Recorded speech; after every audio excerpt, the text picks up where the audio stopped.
They told me to take down my Christmas lights because they were too bright, so I turned my house into a holiday landmark and got the mayor's blessing to keep them up all year. Yeah, this actually happened. I've always loved Christmas. Not for the gifts or the shopping, but for the lights. When I was a kid, my dad and I would hang them up every December, even if it was freezing. After he passed, it became my tradition, something that kept the season alive. So when I moved into this neighborhood, I kept it simple. A few strings of lights, a small sleigh, maybe a Santa in the yard. Everyone seemed to love it. Kids waved when they walked by. Until one December, I decided to go a little bigger. I added synchronized lights, programmed to flash in rhythm with holiday music broadcast on a local radio frequency.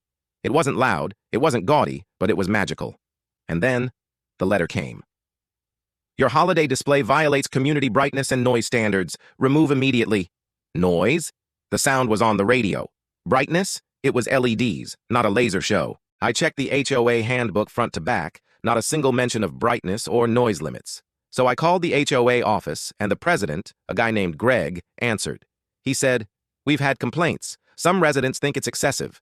I said, "Greg, it's Christmas. Lights are kind of the point." He replied, "Not in this community. We prefer uniform displays." Uniform displays? What did he want? Synchronized sadness. That night I sat on my porch, looking at the lights. Then I had an idea.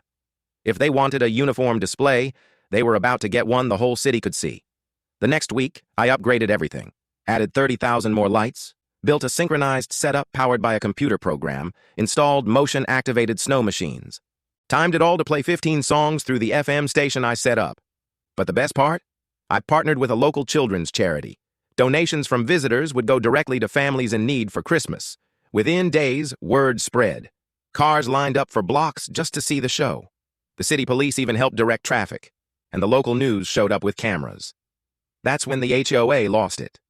They sent me another letter threatening $500 a day fines. I forwarded it straight to the city council, along with the news article about the charity drive.